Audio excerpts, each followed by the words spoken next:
नेहा, नेहा, नेहा, नेहा, बेटा उठो, तुम यहाँ क्यों सो गई? हाँ? चलो उठो, खाना खा लो। 3 दिन से तुमने कुछ नहीं खाया। चलो उठो। पापा कुछ खिलाना है तो मैं ड्रग्स का पैकेट खिला दूं प्लीज। नो पापा प्लीज। बेटा, तुमने अपनी मम्मी का प्रॉमिस लिया था ना। नो मैं लास्ट टाइम पापा पक्का I said no, you have to be strong, Neha. चल get up, पापा प्लीज। पापा मैं पैर पड़ूं प्लीज। पापा एक पापा प्लीज। Come on. पापा प्लीज। अच्छा उठो उठो। पापा प्लीज। उठो। पापा एक बार पापा एक बार पापा। चलो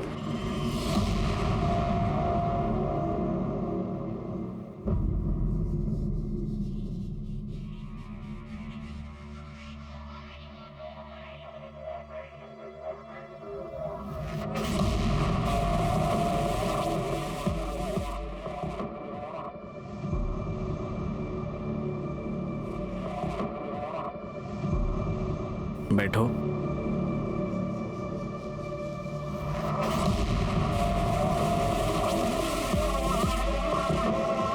और कब तक ये सब करती रहूंगी सर मैं? जब तक तुम मेरे पूरे पैसे चुकता नहीं कर देती तब तक। Good luck.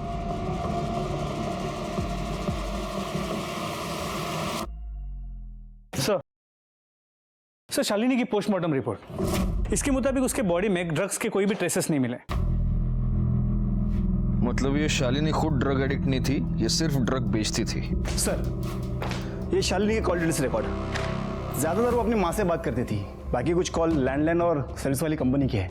कॉलेज में कोई बॉयफ्रेंड का एंगल?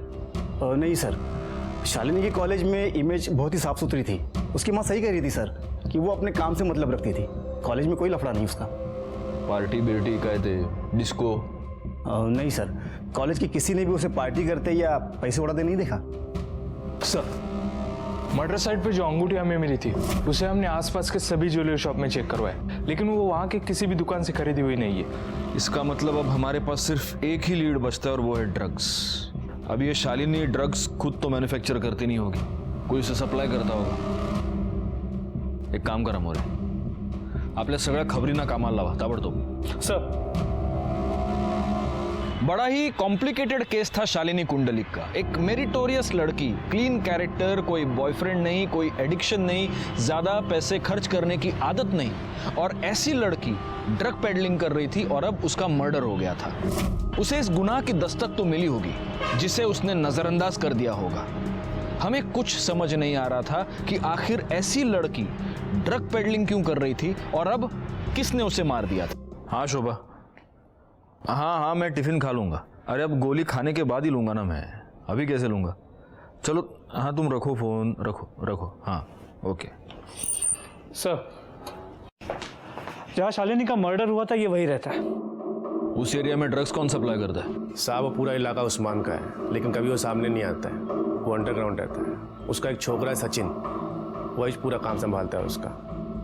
वही सब टपोरी लोगों को ड्रग्स बेचने को देता है। सचिन मोरे, सचिन लगे उन्हें रिकॉर्ड्स और लोकेशन डिटेल। जिस वक्त शालिनी का मर्डर हुआ उसके मोबाइल की लोकेशन उसी एरिया की, लेकिन शालिनी और उस्मान के बीच फोन पे कभी भी बात नहीं हुई। हो सकता है पहले लैंडलाइन पे बात की हो। पुलिस के डर से ये लोग या तो लैंडलाइन का इस्तेमाल करते होंगे या फिर इंटरनेट कॉलिंग सर्विस का। सर मुझे लगता है उस्मान ने शालिनी को मारा हो। उसके पास मोटिव भी है और मर्डर के वक्त उसका उस एरिया में मौजूद होना इत्तेफाक नहीं हो सकता। अब बोल, इसको जानता है? नहीं सब नहीं पहचानता। बेगुनाह लड़कियों से तू ड्रग पेडलिंग करवाता है? हाँ देख उस्मान, नारकोटिक्स वाले तेरा जो करना है वो करेंगे, लेकिन अगर तू चाहता है कि हम तेरे साथ शराफत से पेश आए तो सच बता, इसको जानता है? पहचानता हूँ साहब। हाँ तू इसको पहचानता है क्योंकि तूने इसका मर्डर किया है ना? नहीं साहब, मैंने इसको नहीं मारा। तूने इसे नहीं मारा तो इसके मर्डर के टाइम पे तेरा फोन बैक रोड पे वॉक करने गया था क्या? हाँ साहब वो तो मैं वैसे भी उस पर नजर रखता था ताकि उसको कोई तंग करे तो मैं संभाल सकूं, और उस दिन मैं वैसे भी लेट पहुंचा था, और जब पहुंचा देखा तो यकीन मानिए साहब इस बार मैं सच बोल रहा हूँ, वो मेरे लिए बहुत अच्छा काम कर रही थी। ऐसे में उसको मैं क्यों मारूंगा या किसी और से क्यों मरवाऊंगा? सर हो ना हो ये उस्मान झूठ बोल रहा है। लेकिन हो सकता है सच भी बोल रहा हूँ। लेकिन सर अगर उस्मान सच बोल रहा है तो फिर करे क्या? शालिनी के मर्डर केस में हमारे पास वो एक ही सस्पेक्ट है और जो रिंग मिली है उससे अब तक हमें कोई लीड नहीं मिल पाया। एक काम करो मोरे, उस्मान को छोड़ दो। क्या? हाँ, वैसे भी उस्मान के खिलाफ हमारे पास कोई सबूत नहीं। सचिन ने जो स्टेटमेंट दिया है उसके बेसिस पर अगर चार्जशीट फाइल करे तो वो कोर्ट में बेल लेकर बाहर आ जाएगा। तो फिर शालिनी के मर्डर का सीधा संबंध ड्रग्स से है। अगर हम उस्मान को यहाँ पकड़ कर रखते हैं तो इन्वेस्टिगेशन का एक रास्ता हम पूरी तरह बंद कर रहे हैं। शालिनी का कातिल उस्मान की दुनिया में ही कहीं ना कहीं है, वो हमें मिलेगा, लेकिन उसके लिए हमें उस्मान को उसकी दुनिया में वापस भेजना होगा। नहीं सर, अभी के लिए उस्मान को छोड़ देता हूँ और हमारे खबरियों के नेटवर्क से उस पर कड़ी नजर रखवाता हूँ। मोरे, मैंने जो तुमको एक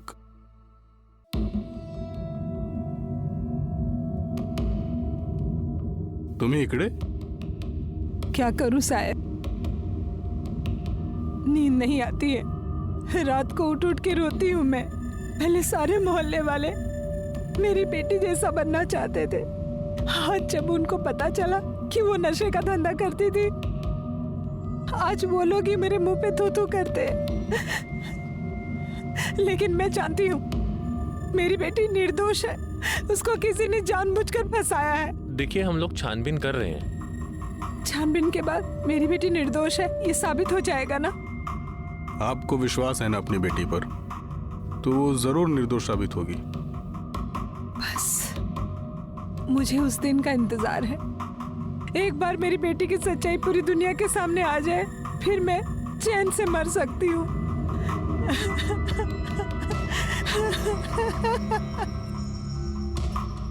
शालिनी मर्डर केस कॉम्प्लिकेशन से भरा हुआ था। इस केस में हमारे सामने एक लीड आ जाती, हम उसे इन्वेस्टिगेट करना शुरू कर देते और कुछ दूर जाते ही हमारे सामने डेड एंड आ जाता। लेकिन ऐसे में ही इस केस में हमारे सामने एक नया क्लू आया। सलाम साहब। साहब, ये सुरेश है। ये उधर ही रहता है जिधर शालिनी की मौत हुई थी। ये आपको कुछ बताना चाहता है। साहब, शालिनी के जहाँ मौत हुई ना, वो वीक में 2 बार जरूर आती थी और उधर उसका किसी के साथ राड़ा हुआ था।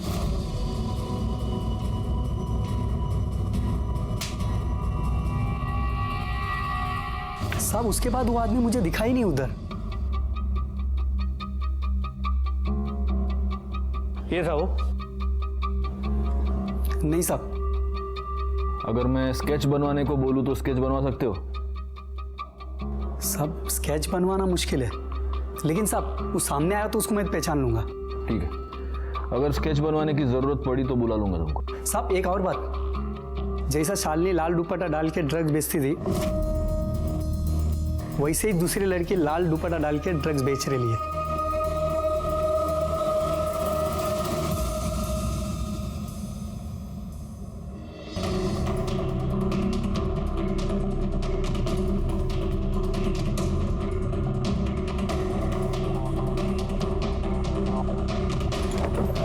चलो चलो अंदर।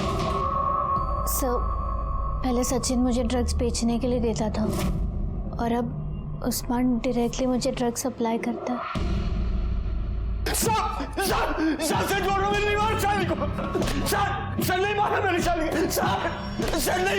पवार, थांबा। पहले शालिनी और अब सिल्क। भोली भाली पढ़ने लिखने वाली लड़कियों को तू ड्रग पेडलर बनाता है, उनका इस्तेमाल करता है और फिर उनका खून कर देता है। शालिनी के साथ तूने यही किया और अब सिल्क के साथ तू यही करने वाला था। खुदा कसम साहब, इतनी मार खाने के बाद झूठ बोलने की हिम्मत नहीं बची। मैं उन लड़कियों के बारे में कुछ नहीं जानता। वो तो बस पैसे कमाने के वास्ते कोई उनको मेरे पास भेजता था। बस सब इतना ही पता और कुछ नहीं पता। कौन? Sir sir sir please, sir मारो मत प्लीज। नहीं सर सर बताता हूँ सर, मेरा विश्वास करो सर। मैं सिल्क को सिर्फ मदद करता था, उसको पैसों की अर्जेंट जरूरत थी तो मैंने उसे उस्मान के पास भेजा था। फोटो दे। इसको भी तूने उस्मान के पास भेजा था? हाँ सर। और फिर तूने ही इसको मार दिया? नहीं सर, मैंने इसे नहीं मारा है सर। मैंने इसे भी पैसे कमाने के लिए उस्मान के पास भेजा था सर। ये अजीब है नहीं मोरे? मतलब कॉलेज में जिसको भी पैसे की जरूरत पड़ती है वो सब तेरे पास आते हैं? हाँ नहीं सर, लाइब्रेरियन होना सर तो सब टच में रहते हैं। और तू उस्मान के टच में रहता है? कब से है तू उसकी टच में? जब मैं स्कूल में था तब मुझे किसी ने उस्मान के पास ड्रग्स बेचने के लिए भेजा था। तभी से जिसको भी पैसों की जरूरत पड़ती है तो मैं उस्मान के पास ही भेज देता हूं। तली हुई तीखी हरी मिर्च के साथ वड़ा पाव खाने का मजा कुछ और है मोरे। अरे लो ना, लो तुम्हारे लिए मिर्ची मंगाई है मैंने, खाओ खाओ खाओ। सर ये प्रणव, मुझे लगता है हमसे कुछ तो छुपा रहा है, वरना दो सीधी सादी लड़कियां अपने फाइनेंशियल प्रॉब्लम लेके उसके पास क्यों डिस्कस करने जाएंगी और फिर उसके कहने पे ड्रग पेडलिंग करने लगेगी। बहुत ही मसीहा बनता है ये। इसकी सारी कुंडली निकालो, घर में कॉलेज में सब जगह पता करो इसके बारे में। CDR मोबाइल लोकेशन सब चाहिए मुझे। और वो सिल्क, उसका क्या करना है? उसके माँ बाप को बुलाओ और वार्निंग देके छोड़ दो। और माँ बाप को बोलना बिजनेस पे कम और लड़की पे ज़्यादा ध्यान दे। सर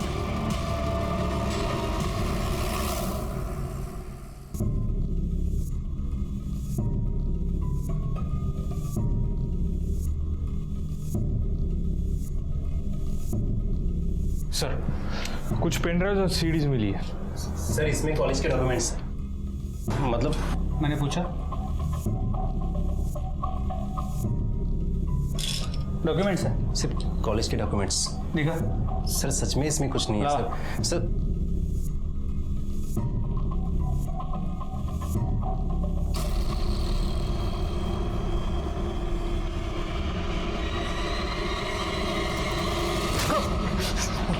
तू लाइब्रेरियन है?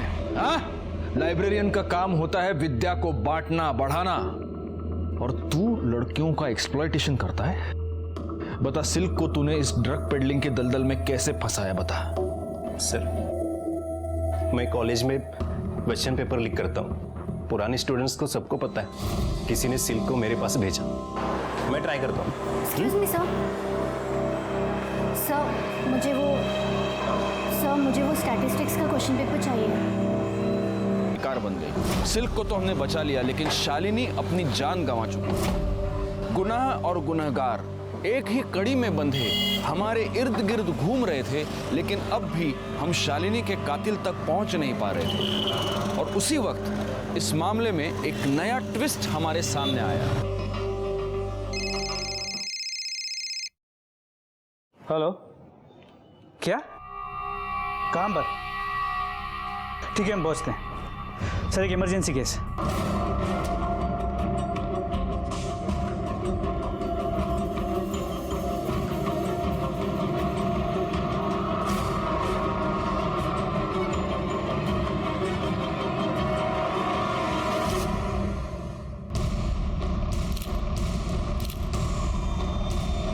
सर यहाँ फांसी लगाकर लटक गई थी।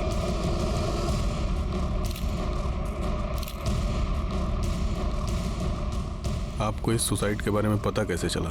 मैं सर ऑफिस से आया था सर, मैंने देखा मेरी बेटी ने सुसाइड कर लिया। कोई सुसाइड नोट? नहीं सर। सर कुछ तो लफड़ा था। घर से हमेशा दिन हो या रात जोर जोर से आवाजें आती रहती थी। चल गेट अप, पापा, मैं आपके पैर पड़ता हूं, प्लीज पापा, बस एक स्ट्रिप पापा, प्लीज प्लीज पापा, प्लीज अच्छा उठो उठो पापा प्लीज। सर वो मेरी बेटी की तबीयत बहुत खराब रहती थी, वो चिल्लाती थी और मैं उसे संभालता था। तबीयत तो खराब थी साहब, लेकिन इससे पहले नेहा मैडम बहुत सुंदर दिखती थी, लेकिन अभी तो बिल्कुल मरी मरी सी दिखने लगी थी। इस नेहा के बारे में कोई अलग या कोई खास बात जो तुम्हें याद आ रही हो? हाँ साहब याद आई। एक दिन जब वो अचानक मेरे पास आई। वॉचमैन भी आप वो 50 रुपए मिलेंगे, भूख लगी है। पापा के आते ही रिटर्न कर दूंगी पक्का। 50 रुपए। ओके ये लीजिए, ठीक है? थैंक यू भैया। और साहब वो जब 5 मिनट के बाद आई तो उनके हाथ में बूट पॉलिश थी और उन्होंने बूट पॉलिश खा रखी थी। उसके मुंह पे काला काला सा लगा हुआ था साहब।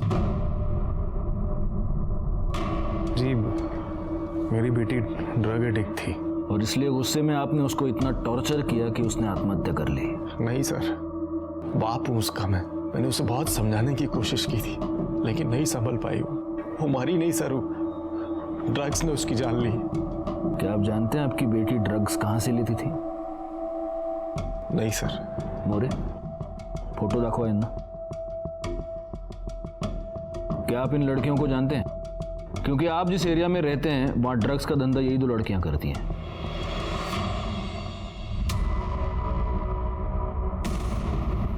जी नहीं, मैंने इन्हें नहीं देखा कोई।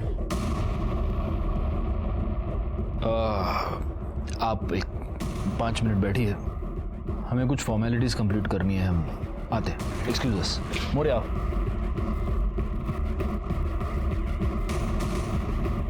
तुमने नोटिस किया उदय की उंगली पर व्हाइट मार्क है, जिससे सालों साल अंगूठी पहनने के बाद होता है, लेकिन अंगूठी मिसिंग है। मतलब शालिनी के बॉडी के पास जो अंगूठी मिली थी वो इसकी हो सकती है? हो सकती है। एक काम करो, इसके कॉल डिटेल्स और लोकेशन निकलवाओ, और वो जो अपना खबरी था ना, क्या, सुरेश को बुला। सर।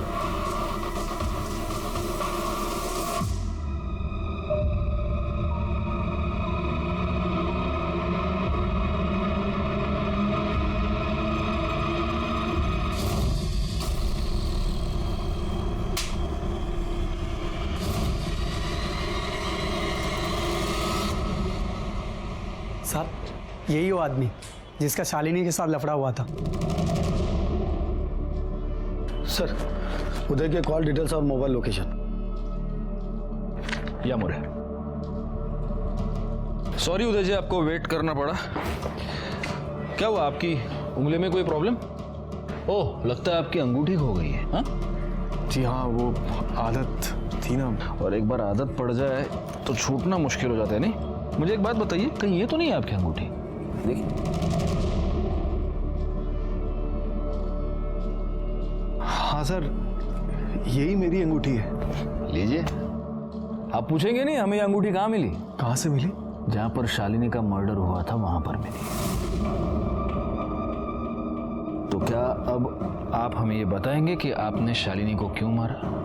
देखिए, आप झूठ मत बोलिए, क्योंकि हमें पता है जब शालिनी का मर्डर हुआ तब आप वहीं थे। आपका शालिनी से झगड़ा हुआ था। ये आप ही के कॉल रिकॉर्ड्स है, मोबाइल की लोकेशन के रिपोर्ट्स है। आप उस वक्त वहीं पर मौजूद थे। क्यों मारा आपने शालिनी को? सर,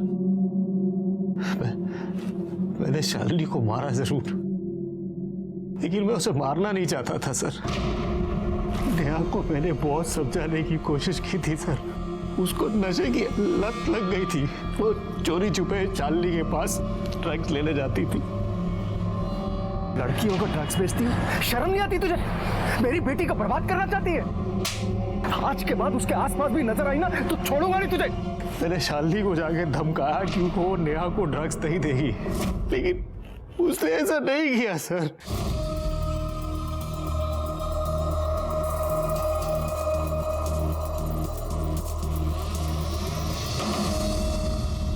क्या है?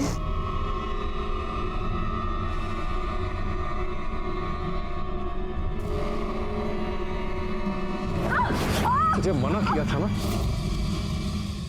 उदय, आपको कानून हाथ में नहीं लेना चाहिए था। उदय को शालिनी के मर्डर के जुर्म में सजा हो गई। अपने इतने साल की पुलिस नौकरी के बाद मैं इतना ही कहूंगा कि जब भी जुर्म दस्तक दे तो उसे सुने, समझे और तुरंत उस पर कार्रवाई करे, क्योंकि पहली पहल आप ही को करनी है। एक और बात, आपका जीवन चाहे कितना भी व्यस्त हो, लेकिन अपने बच्चों के लिए समय निकाले, उनसे बात करें, उन्हें समझे, उन पर ध्यान दें, क्योंकि आपके बच्चे सिर्फ आप ही का नहीं, इस पूरे समाज का और देश